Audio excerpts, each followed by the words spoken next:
Women's Asia cup അവിടെ നടന്നുകൊണ്ടിരിക്കുകയാണ്. ഇന്നത്തെ മത്സരത്തിൽ പാകിസ്ഥാനും ഇന്ത്യയുമാണ് നേർക്കുനേർ വന്നത്. ഈ മാച്ചിൽ ഇന്ത്യ പാകിസ്ഥാനെ തോൽപ്പിച്ചിരിക്കുകയാണ്. 7 വിക്കറ്റിന്റെ ചരിത്ര വിജയമാണ് ഇന്ത്യയുടെ വനിതാ പടകൾ നേടിയിരിക്കുന്നത്. അപ്പോൾ ഇന്നത്തെ ഇന്ത്യ പാകിസ്ഥാൻ മാച്ചിനെ പറ്റിയാണ് നമ്മൾ ഈ ഒരു വീഡിയോയിൽ പറയുന്നത്.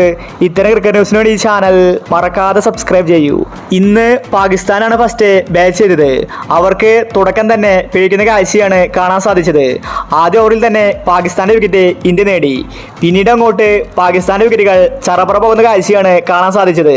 61 റൺസിൽ 6 വിക്കറ്റ് പാകിസ്ഥാന്റെ പോയിട്ടുണ്ടായിരുന്നു. ഇന്ത്യയുടെ ബൗളിങ്ങിന് മുന്നിൽ പിടിച്ചു നിൽക്കാൻ പാകിസ്ഥാന് സാധിച്ചില്ല. 19 ഓവറിൽ 108 റൺസാണ് പാകിസ്ഥാൻ എടുത്തിട്ടുണ്ടായിരുന്നത്.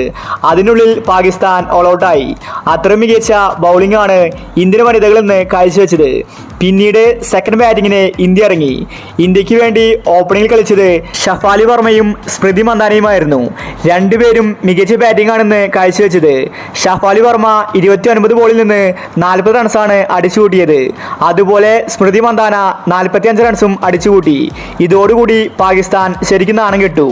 ഇന്ത്യ 14 ഓവറിൽ കളി ജയിച്ചു. 3 വിക്കറ്റ് മാത്രമേ ഇന്ത്യയുടെ പോയിട്ടുണ്ടായിരുന്നുള്ളൂ. ഇന്ത്യക്ക് മുന്നിൽ പിടിച്ചു നിൽക്കാൻ പാകിസ്ഥാന് സാധിച്ചില്ല. അങ്ങനെ ഏഷ്യ കപ്പിലും പാകിസ്ഥാൻ തോറ്റിരിക്കുകയാണ്. 7 വിക്കറ്റിനാണ് ഇന്ത്യ കളി ജയിച്ചിരിക്കുന്നത്. ഇന്നത്തെ മത്സരത്തിൽ ക്രെഡിറ്റ് കൊടുക്കേണ്ടത് സ്മൃതി മന്ദാനയ്ക്കും ഷഫാലി വർമ്മയ്ക്കുമാണ്. അപ്പോൾ ഇത്തരം ക്രിക്കറ്റ് ന്യൂസിന് വേണ്ടി ഈ ചാനൽ മറക്കാതെ സബ്സ്ക്രൈബ് ചെയ്യൂ.